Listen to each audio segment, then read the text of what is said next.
여러분 안녕하십니까.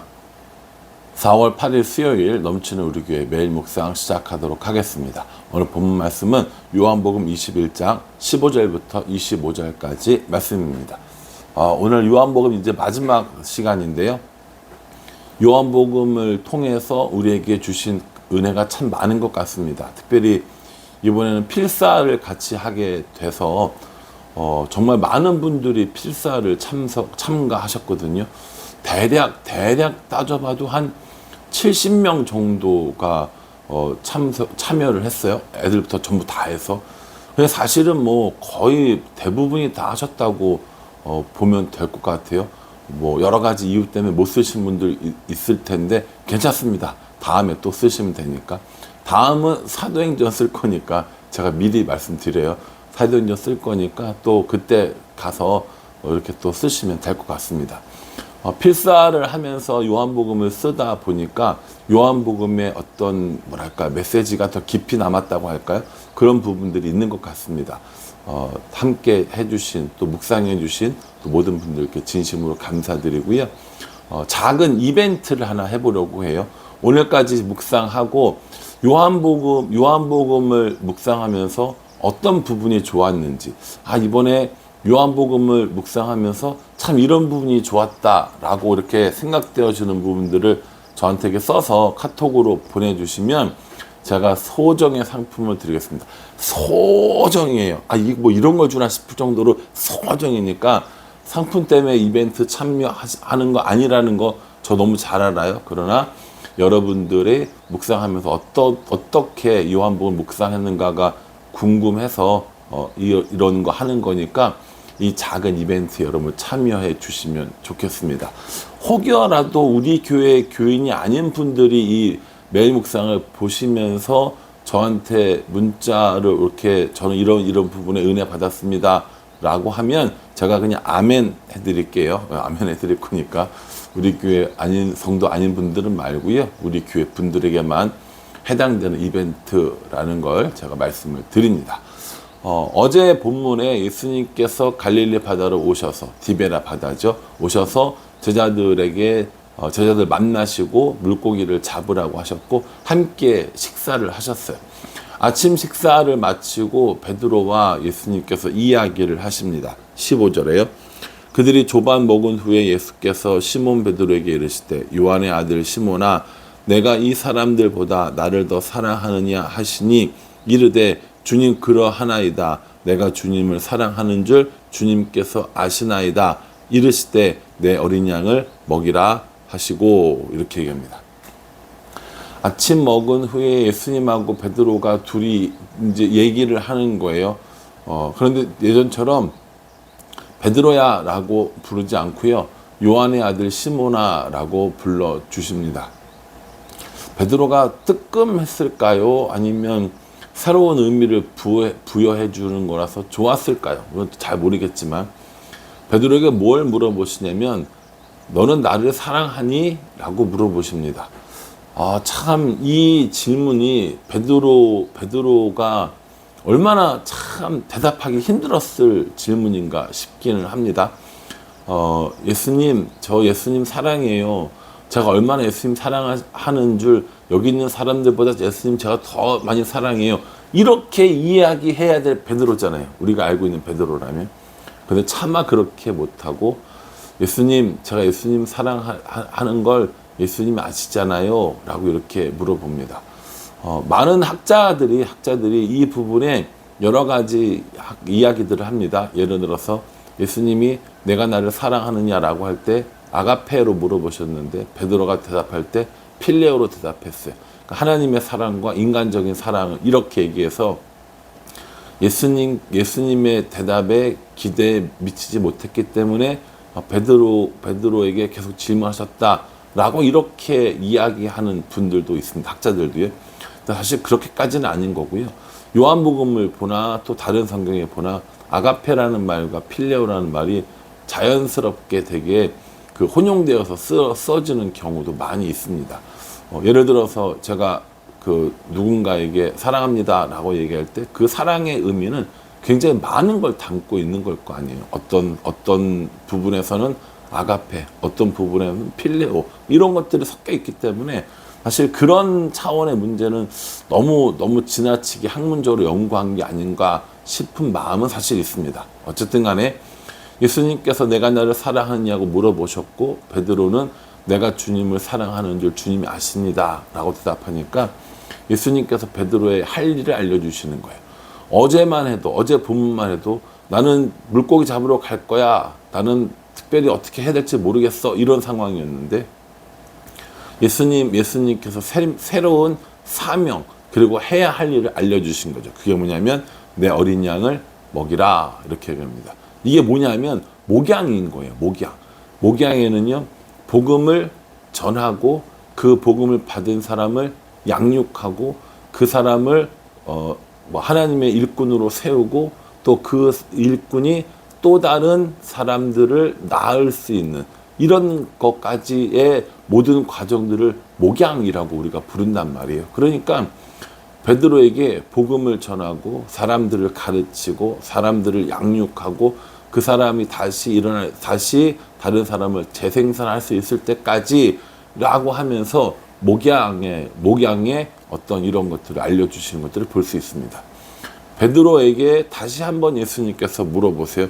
내가 나를 사랑하느냐 물어보시니까 베드로가 다시 한번 그렇게 고백합니다. 내가 주를 사랑하는 줄 주께서 아십니다. 세 번째 한번 더 물어보세요. 이렇게 내가 나를 사랑하느냐라고 물어보니까 그때는 예수님이 자꾸 물어보시는 게 마음에 부담스러웠는지 근심하면서 이렇게 얘기합니다.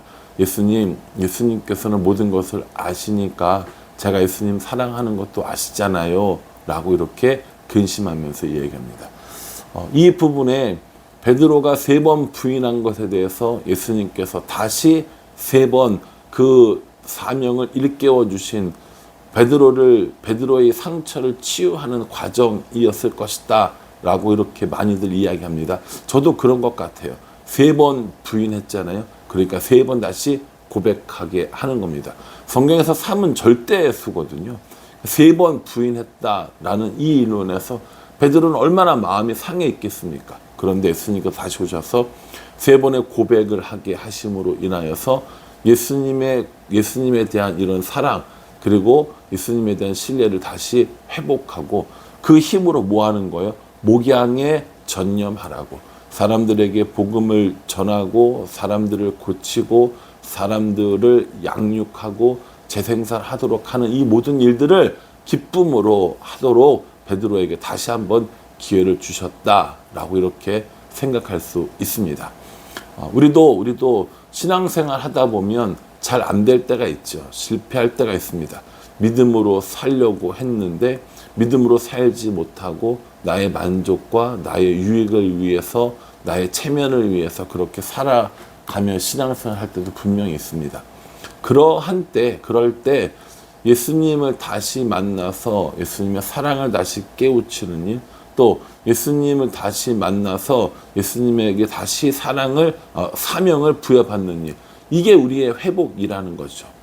신앙적으로 낙심한다고 해서 교회를 옮기고 신앙적으로 낙심한다고 해서 교회를 나오지 않고 이런다고 해결되는 게 아니라 결국 그 해결은 예수님 안에서 해결돼야 되는 부분이라는 것이죠. 그러니 여러분, 우리가 혹시 신앙에 낙심을 하고 우리가 신앙에 실패했다고 느껴지는 그 순간이 있으면 다른 것에서 혹은 다른 사람으로 인하여서 뭔가 해결 방법을 찾으려고 하지 말고요.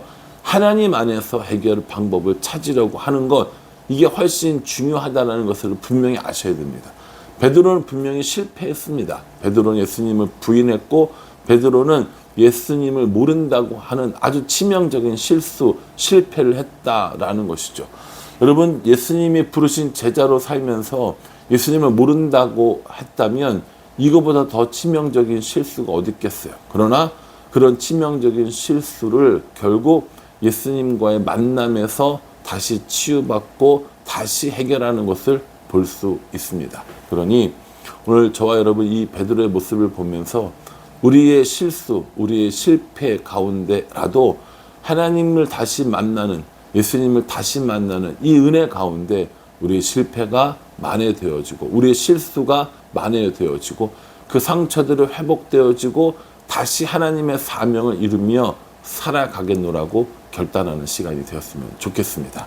예수님께서 이 베드로와 이야기하시고 18절에 보시면 내가 진실로 진실로 내게 이르노니 내가 젊어서는 스스로 뛰고 원하는 곳으로 다녔거니와 늙어서는 내 팔을 벌리리니 남이 내게 띠띠우고 원하지 아니하는 곳으로 데려가리라 라고 이렇게 말씀하십니다. 그러면서 베드로가 어떻게 죽임을 당하게 될 것인지, 어떻게 순교당하게 될 것인지를 알려주는 거죠. 알려진 바에 의하면 베드로는 거꾸로 십자가에 못 박혀 죽었다고 얘기했잖아요. 이 요한복음이 기록되어질 당시는 이미 베드로는 순교했습니다. 그렇기 때문에 베드로의 순교의 모습을 알고 있었던 요한이 그때 예수님께서 하셨던 말씀을 기억하시면서 그 후기를 썼다고 보는 게 맞을 것 같습니다. 이렇게 베드로의 순교까지도 이야기하고 계셨을 때 베드로의 눈에 한 사람이 들어왔어요. 누가 들어왔냐면 요한이 눈에 들어온 겁니다. 요한이 눈에 들어와서 요한에 대해서 물어봅니다. 예수님 하면서 27절에 21절에 이에 베드로가 그를 보고 예수께 여짜오되 주님 이 사람은 어떻게 되겠사옵나이까 라고 얘기합니다.